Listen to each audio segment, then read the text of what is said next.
Reading through the Bible in 1 year. June 10th, Deuteronomy 15, Psalms 102, Isaiah 42, and Revelation chapter 12. At the end of every 7 years, you shall grant a remission of debts. This is the manner of remission. Every creditor shall release what he has loaned to his neighbor. He shall not exact it of his neighbor and his brother, because the Lord's remission has been proclaimed.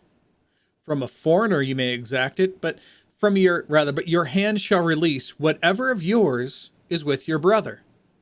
However, there will be no poor among you, since the Lord will surely bless you in the land which the Lord your God is giving you as an inheritance to possess.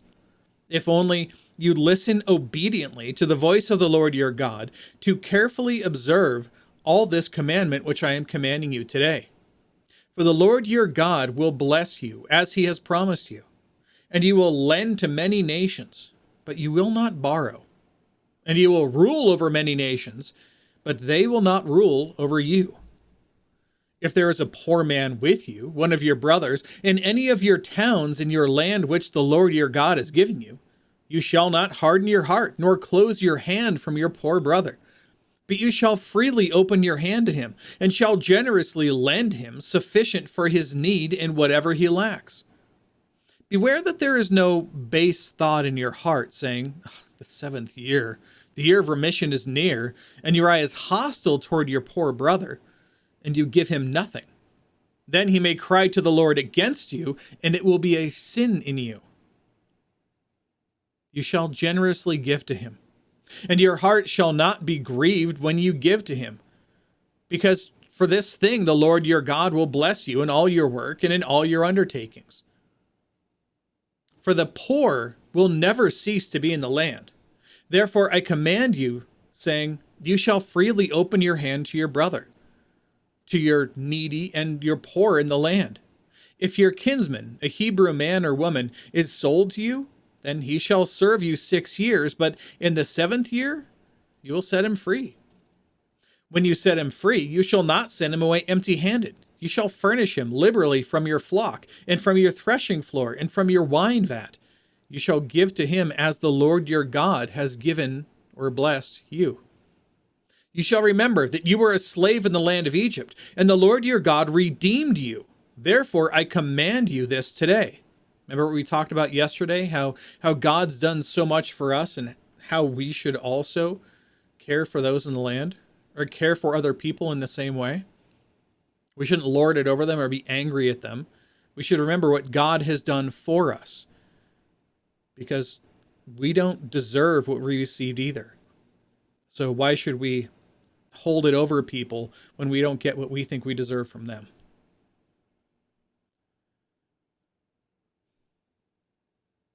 It shall come about, if he says to you, I will not go out from you, because he loves you and your household, since he fares well with you, then you shall take an awl and pierce it through his ear into the door, and he shall be your servant forever.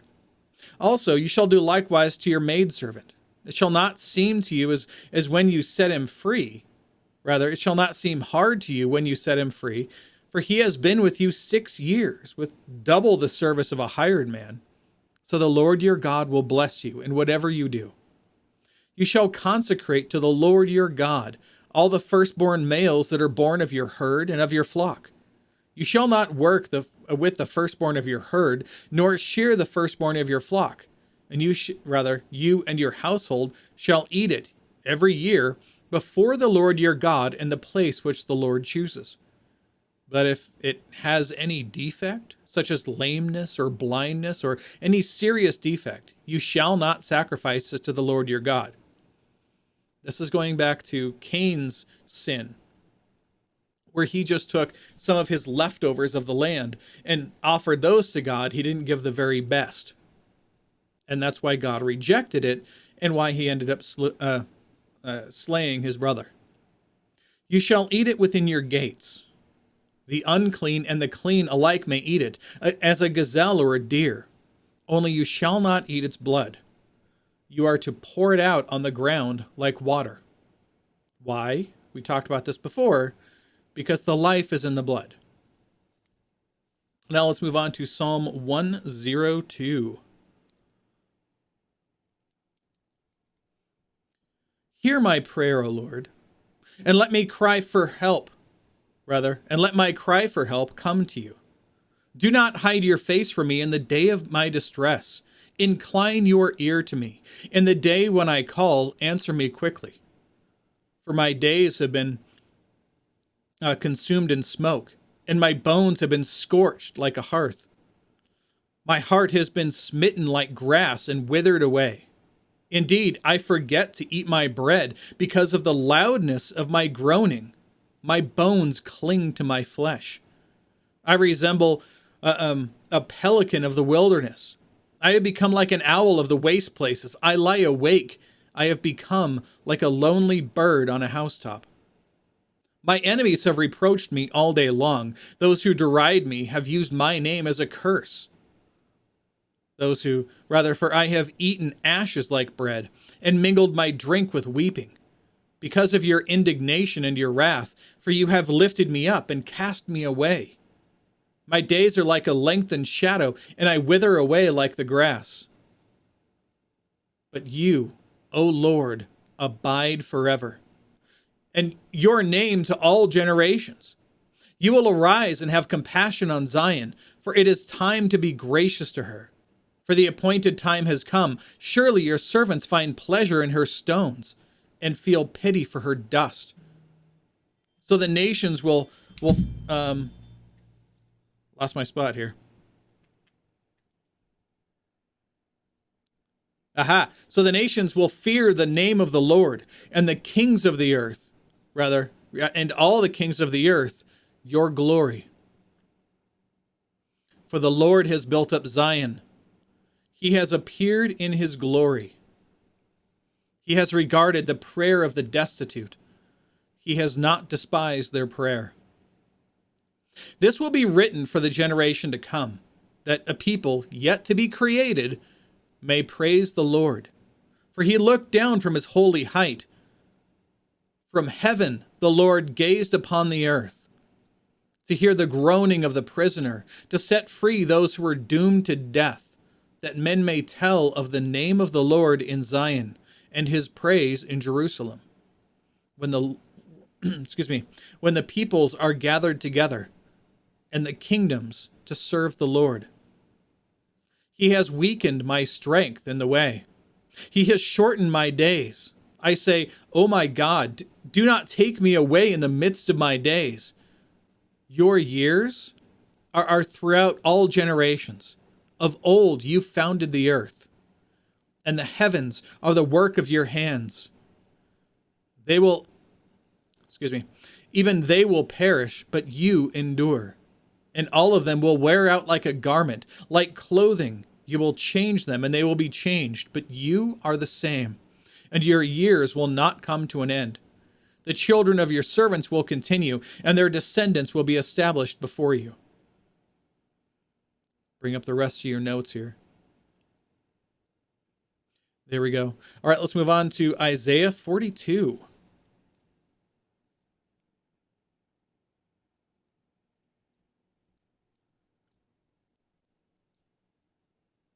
Behold, my servant, whom I uphold, my chosen one in whom my soul delights.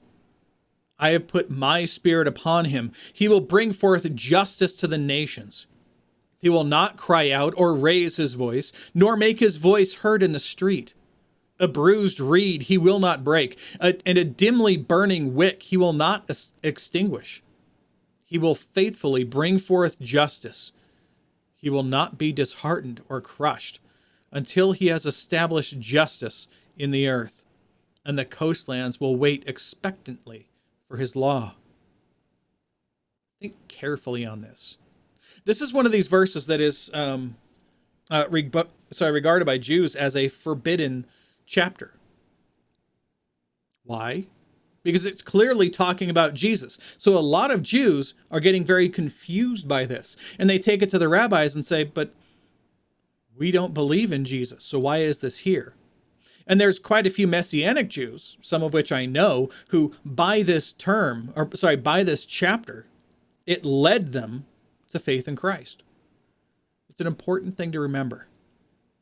This was written thousands, well, not thousands, but about 1,200 years before Jesus walked the earth.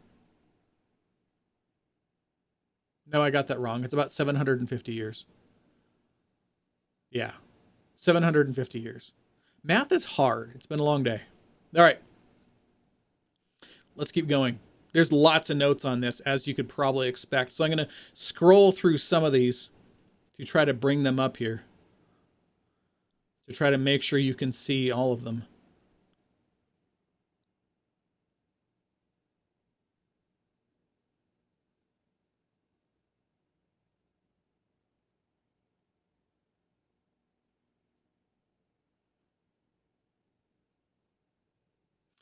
All right, there we go. Let's continue. Thus says the Lord God, who created the heavens and stretched them out, who spread out the earth and its offspring, who gives breath to the people who walk on it, and spirit to those who walk in it. Again, the Creator God, who owns everything, the entire earth and all of the space around the earth and everything on and in the earth belong to him. This is what he says. I am the Lord. I have called you in righteousness. I will also hold you by the hand and watch over you. I will appoint you as a covenant to the people and as a light to the nation, to open blind eyes, to bring out prisoners from the dungeon and those who dwell in darkness from the prison. I am the Lord, that is my name. I will not give my glory to another, nor my praise to graven images. Behold, the former things have come to pass. I now declare new things. Before they spring forth, I proclaim them to you. Now, who's he talking to? He's talking to Jesus. Sing to the Lord a new song. Sing his praise from the end of the earth. You who go down to the sea and all that is in it, you islands and those who dwell on them. Let the wilderness and its cities lift up their voices. The settlements where Kedar inhabits, let the inhabitants of Selah sing aloud. Let them shout for joy from the tops of the mountains. Let them give glory to the Lord and declare his praise in the coastlands. The Lord will go forth like a warrior. He will rouse his zeal like a man of war. He will utter a shout. Yes, he will raise a war cry.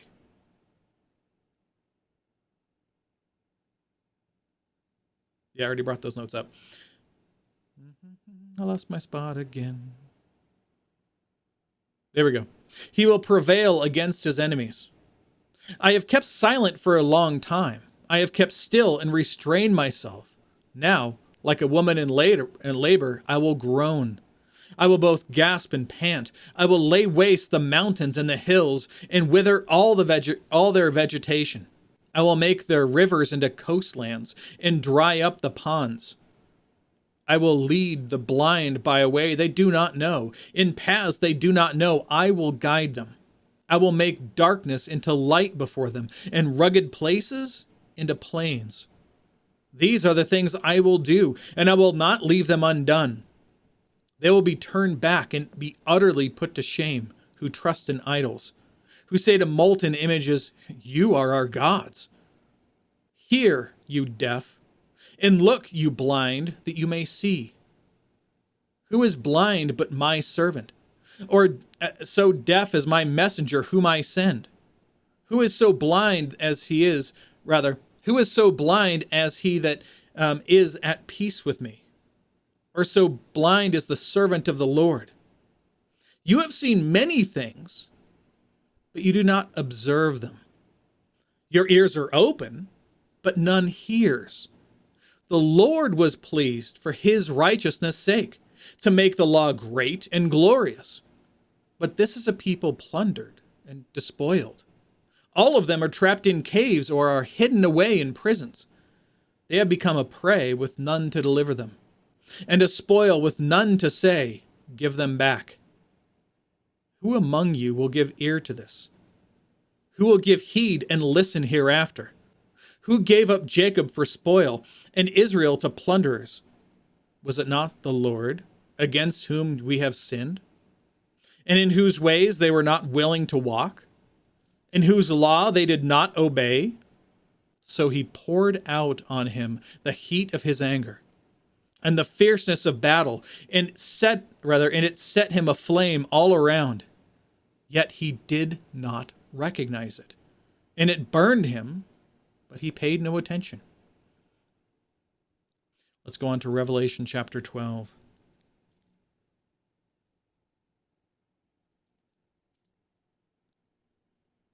A great sign appeared in heaven. A woman clothed with the sun and the moon under her feet. These words get a little weird. I strongly recommend you read the notes on this.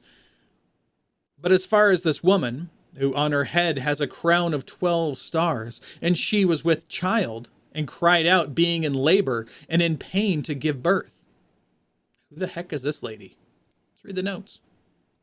The imagery calls to mind Joseph's dream in Genesis 37, 9 through 10. And the picture of Jerusalem bringing forth the Messiah and his remnant, Isaiah 54, 1 through 4, and 66, 7 through 13, and Micah 5, 3, out of Egypt I have called my son. The Old Testament saints collectively are in view. Mary, the mother of Jesus, is included in this group, but only as an outstanding member of the whole. The later history shows that the New Testament saints are also included, verses 13 through 17. We're going to get to that shortly. The light-bearing character of the woman overshadows the glory of the New Jerusalem. 21:11 through 27, and 22 through 27. In her privileges, the church now partakes in the blessings that will be consummated at Christ's return. In the meantime, she is buffeted or beaten or attacked by Satan. Then another sign appeared in heaven, and behold, a great red dragon, having 7 heads and 10 horns, and on its heads were 7 diadems, crowns. And his tail swept away 1/3 of the stars of heaven and threw them to the earth. And the dragon stood before the woman who was about to give birth, so that when she gave birth, he might devour her child. Okay, well, now it sounds like World of Warcraft. Let's find out what's happening. This great red dragon, this figure is identified as Satan, the devil, in verse 9. We're going to get there shortly. The image of a dragon depicts Satan in his monstrous power and hideous enmity against God. Satan has constantly opposed the plans of God and has been repeatedly defeated in the great acts of God's saving power. There are a ton of links here to look at. I'll allow you to read those out on your own. He rises against the Messiah in verses 4 through 5, and his servants in verse 17, but will finally be consigned to everlasting punishment when we get to chapter 20, verse 10. And she, the woman, gave birth to a son, a male child, who is to rule all the nations with a rod of iron. And her child was caught up to heaven and to his throne. Well, this is clearly talking about Jesus, right? And is that what Jesus did when he was on earth? That he ruled over the nations with a rod of iron? No. As we talked about before when we went through the Gospels, this is what everybody was expecting Jesus to be this rod of iron wielding ruler who was going to swing in and destroy all the nations and elevate the Jews to the pinnacle of the earth as those who rule over everything. That's what they expected. But it wasn't for the sake of the Jews that he was coming. It was for the sake of God the Father. For the glory of God the Father, that God would be glorified, not the people. So he didn't come and do that initially. When he comes back, that's his plan. But we'll get to that later. Then the woman fled into the wilderness, where she had a place prepared by God, so that there she would be nourished for 1,260 days. That sounds weird. We're going to read the note on this. So God promises protection for a persecuted church. On the 1,260 days, we can see the note that was previously mentioned on chapter 11, verse 2. This period begins immediately after Christ's ascension and extends throughout the time of the entire church age itself. Now, this note, the depiction is reminiscent of the fall of Jerusalem in AD 70.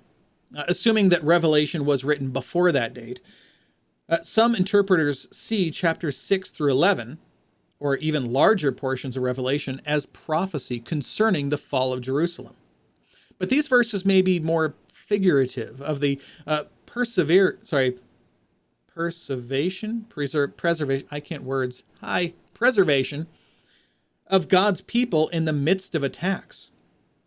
The temple represents the presence of God on earth, especially with his people, chapter 4:1 through 5:14. Measurement signifies God's knowledge and care.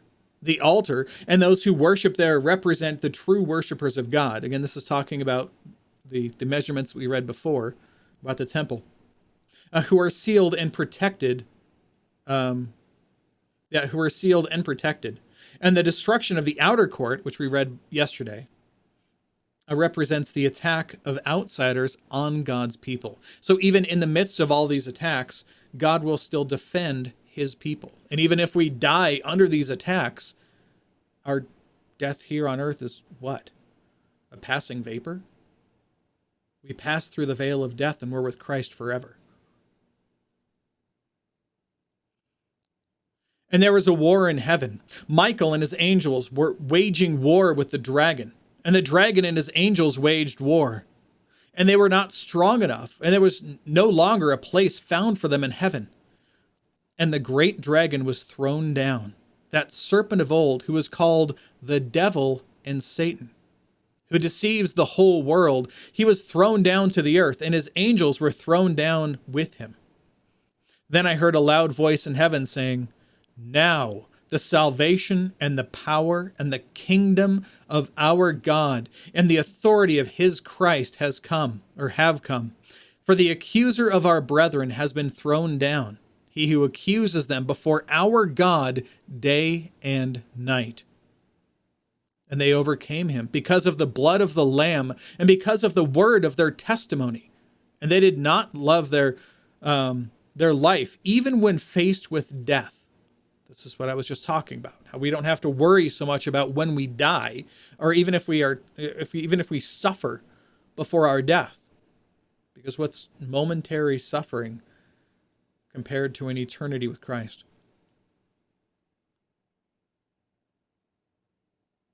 For this reason, rejoice, O heavens, and you who dwell in them. Woe to the earth and the sea, because the devil has come down to you, having great wrath, knowing that he only has a short time. When the dragon saw that he was thrown down to the earth, he persecuted the woman who gave birth to the male child. But the two wings of the great eagle were given to the woman, so that she could fly into the wilderness to her place, where she was nourished for a time and times and half a time from the presence of the serpent. And the serpent poured water like a river out of his mouth after the woman, so that he might cause her to be swept away with the flood. But the earth helped the woman. And the earth opened its mouth and drank up the river, which the dragon poured out of his mouth. So the dragon was enraged with the woman and went off to make war with the rest of her children, who keep the commandments of God and hold to the testimony of Jesus. Bringing up the rest of the notes here for you.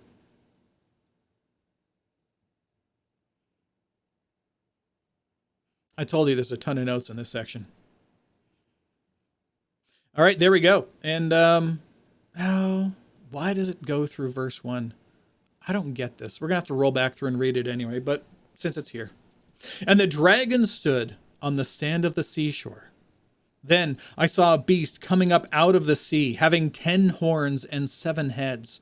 And on his horns were 10 diadems, again crowns. And on his heads were blasphemous names. We can talk about that tomorrow. And until then, behold the word of the Lord.